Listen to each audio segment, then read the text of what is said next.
Verilən sualın əsas şərti eyni maddənin bərabər kütləli olmasıdır. Bərabər kütləli müxtəlif məhlulların qarışdırılmasıdır.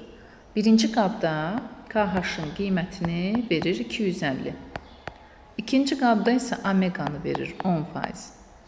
Və bərabər kütləli müxtəlif birinci və ikinci məhlulları qarışdırdıqda biz alınan məhlulun qatlığını hansı düsturla hesablayırdıq?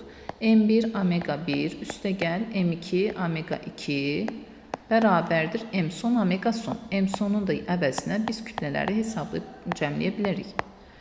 Və burada fikir verin, kütlələri bərabərdir deyir. Biz hər ikisinə M qram qoyuruq. Amma birincidə KH ilə veribdir bizə məhlulun. Deməli, onu omegaya çevirəcəyik. KH 250 olması nə deməkdir? Biz bunu omegaya rahatlıqla çevirə bilərik. Hər 1000 qram suda, baxın, KH-ın qiymətini neçə verir versin, bizim suyumuzun miqdarı heç vaxt dəyişmir kütləsi. Yəni 1000 qram suya həll olan maddənin kütləsidir. 250 qram, tax ki, duz həll olub orada. Məsələn, KH-ın qiymətini 500 versə, bu deməkdir ki, 1000 qram suya 500 qram maddə həll olur. Biz həmişə suyu 1000 götürəcəyik.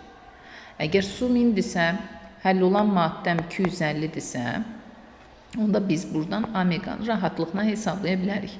Omega hansı düsturla hesablanır?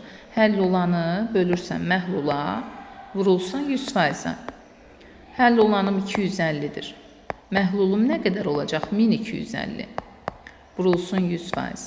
Bu da eləyəcək. Deməli, sıfırlar gedir. 125 ilə 25-də ixtisar gedir. Qalır 20%. Deməli, buradakı məhlulum 20%li məhluluymuş. İndi 20%li M qramla 10%li M qramı deməli, qarışdırdıqda alınan yekun məhlulun qatlığını hesablamaq olar. 20M üstəgəl 10M bərabərdir. Deməli, 2M vur omega son. Niyə burada 2M yazdıq? M-ləri topladıq. Həmin bax bu düsturda. Deməli, bu da eləyəcək omeqanın qiyməti 15%.